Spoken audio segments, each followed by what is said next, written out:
atmosphere there at Scotiabank Arena tonight. You might need the fire chief out there tonight because holy smokes, the speaker catches fire and they have to evacuate Scotiabank Arena. A crazy scene. I mean, my God, they're playing basketball and just like that, they got to get off the court. Fans got to leave. The fans don't come back. And the Raptors finish this game off. What an insane time there at Scotiabank Arena tonight. I mean, watching the Raptors, you know, we talked about it after last game against Cleveland. You're facing an Indiana Pacers team who is clearly on the rebuild, but they have not really started that rebuild. They are just beginning to trade away assets to begin that rebuild. So you're getting them at that point where you just should beat the living snot out of them every given night. And boy, oh boy, did the Raptors do so. 131-91 at Scotiabank Arena with it in front of fans for half the game. 131-91. With the W, the Toronto Raptors, for the first time this year, are double-digit games over the 500 mark at 42-32. And with the Cleveland Cavaliers dropping a game to the Chicago Bulls and continuing their free fall, the Raptors take sole possession of the 6th seed in the Eastern Conference. Oh, baby! That's what we like to see. The Raptors going out there taking care of business, and you knew it was either going to be a three-way tie for the 5th, 6th, and 7th seed if Cleveland beat Chicago. But you knew for a fact that Chicago won, the Raptors would hold that spot in the 6th by a game over Cleveland, and they do. And I would say let's sit here and break down the game, but my God, after the first quarter, the game was over.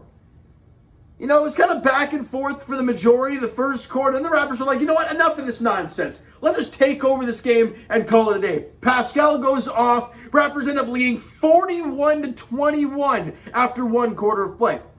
And a lot of times you can't really sustain it, right? Even against teams that aren't very good, you can't really sustain it. However, the Raptors did. In the second quarter, they outscored the Indiana Pacers 33-25. You're up by 28 at halftime. And obviously, you know, just before halftime, the whole fire thing happens and they get the fire crew out there at Scotiabank Arena. I was definitely there cleaning up the mess. And they resume. It takes a little while to resume. Fans do not return to the stands.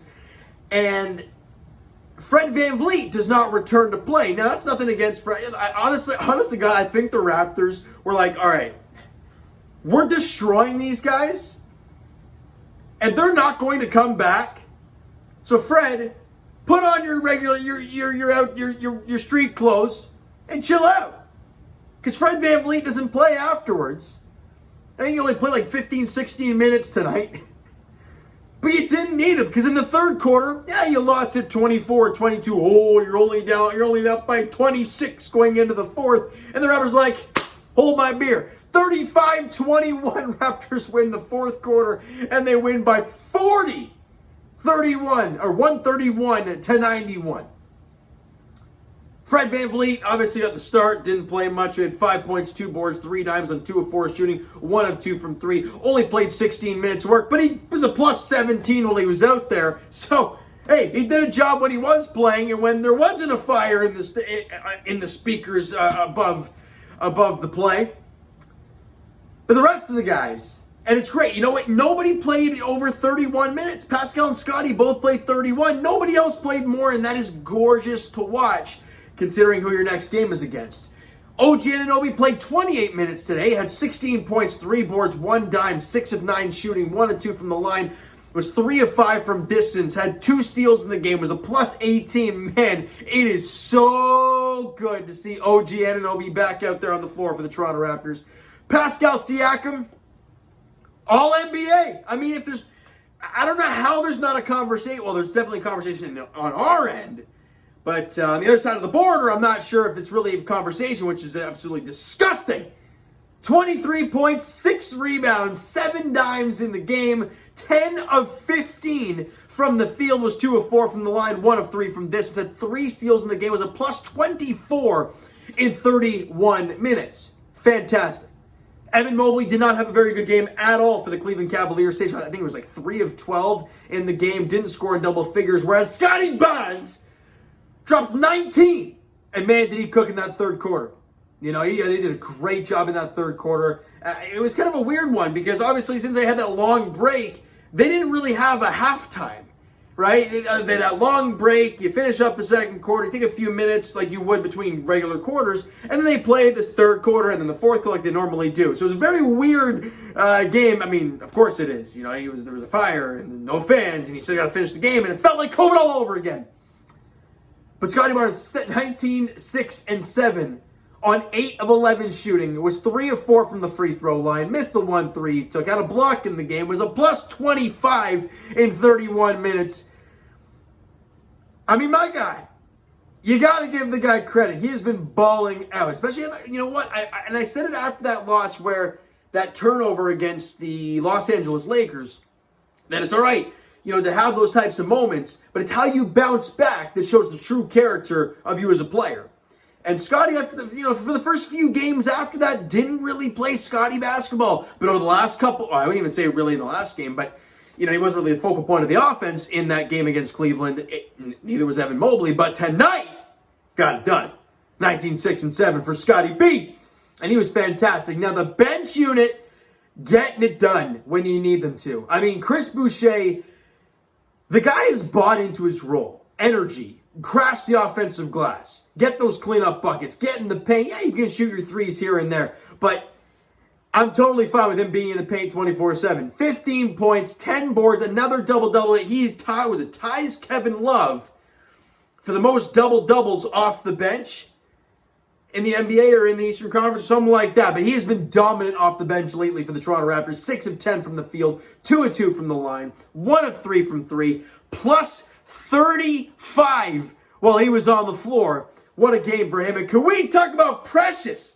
And I swear to God, he might have been the reason they got so hot up in there. Because this man, right before all the mayhem happened with the fire, the dude was 4 of 4 from three-point range, had 16 points in the game in like 10 minutes. And I'm like, oh my God, Precious, you're on fire. You made the speakers go on fire when I had to pause the game. Come on now, you got to cool down a bit. Ends the game with 18 points, 6 rebounds, 4 dimes, 7 of 12 from the field, was 4 of 5 from three-point range, a plus 30 while he was on the floor. What a game for Precious Achiuwa.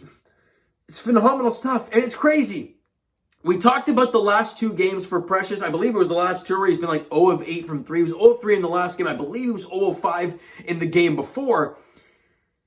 And clearly, with a game like this, his confidence hasn't wavered. And that is so crucial for him. Going out there after, being a little cold from 3 and going out there and knocking down 4 of 5 from distance, you love to see it from the young fella. 22 years old, the confidence is just gushing from Precious Achiuwa. Let's talk about Armani Brooks getting his 2-year deal. And you know what? We all expected this. We were all hoping he would get this, especially after the play in the last game against the Cleveland Cavaliers. You were really hoping the chase down block, the 2 big threes. I mean, you were hoping to see him get that contract, and it was well-deserved for him. He had 6 points in the game today, 3 rebounds, 6 dimes as well. Was 2 of 4 from the field, 2 of 4 from distance. It's really all he does is shoot threes. And hey, if you make them, I don't care how many you take. So a great job from Armani Brooks. Also had a steal and a block in the game, and plus 15 while he was out there on the floor. And Thaddeus Young, we talked about in the last game how he was so crucial in that second quarter stretch against Cleveland. He was great tonight. 11 points in the game, didn't rebound the ball at all, literally 0. Had 1 dime in the game, 4 of 8 from the field, 2 of 2 from the line, 1 of 2 from distance, 2 steals, a block, plus 14, just going out there and doing the vet stuff like Thaddeus Young is supposed to do. And get these crazy team stats, Raptor fans, because I wanted to write these down specifically. You held the Pacers to 42% from the field, 31% from 3, and 70% from the line. Did a job defensively, as you would expect. They don't have Miles Turner either. They're a gong show in Indiana right now. The Raptors offensively, though, 61% from the field. 61! They flat out done. I think they made 15 or 16 threes in the game. They were 47% from three-point range, 61% from the field, 74% from the free throw line, so you're making your freebies. The boys they did what they were supposed to do tonight. It's not a game they look back and say, hey, it's flashy, it was great, this and that. No, they went out there and they did what they had to do. You face a team in Indiana who's not good. But flat out, they are not good. So you go out there and you lay a beat down on them, and they did. Raptors were +7 on the glass. You know, didn't really amount to much on the second chance points. But 13-6 in turnovers. We only turned the ball over 6 times. So not only did you shoot the ball, 61% of the field and 47% from 3, you only turn the ball over 6 times. That is so sound, and it is beautiful to watch. Now, these are the numbers that are just astronomically just nuts. +30. 30 in points in the paint. I believe it was like 62-32. This is dominance right from the get-go. +13 in points over turnovers. So obviously you were +7 in the turnovers category. So +13 in the points off of those turnovers. You made them pay for their mistakes. And get this, the biggest lead in the game for the Toronto Raptors, 42. The Pacers, 1. They do their job. The Raptors went out there and did the job. The firefighters did their job. The Leafs did not. But who cares? Because the Toronto Raptors are in the 6th seed in the Eastern Conference. Now, the next game for the Toronto Raptors is a massive, massive test. On Monday night, the Raptors host the hottest team in the NBA since the beginning of January, the Boston Celtics. At Scotiabank Arena, it's a 7:30 tip-off. I'm assuming we're going to have fans back in the stands and hopefully no malfunctions. They have to call me to go figure things out.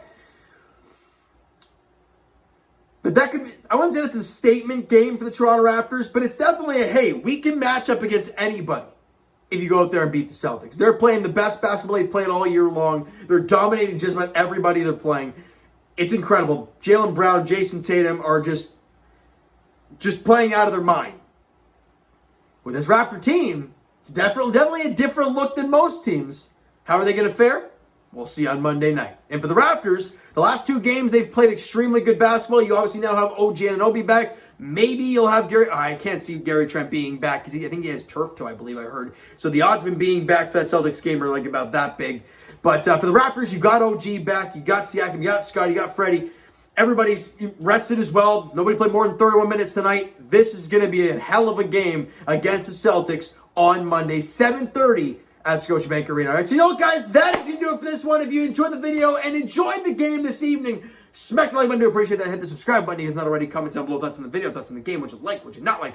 From today's game, if you hit the Toronto Raptors, the Twitter link is down below, so follow up, send me a DM, like great stuff. The Instagram link is also down below, so follow up there if you guys have not done so already. And I will talk to you guys Jay's Edition on Wednesdays. We'll break down the past week's games. They just beat the Yankees 10-9 today, so that was a lot of fun to watch. And the Leafs, well, I'll talk to you guys in a few minutes. I don't know how long the video is going to be. But for the Toronto Raptors, we'll talk to you guys on Monday night as they host the Boston Celtics at Scotiabank Arena Monday night, 7:30 tip-off there. Thank you guys so much for listening and watching. I hope you enjoyed the video and the game tonight. We'll talk to you guys then.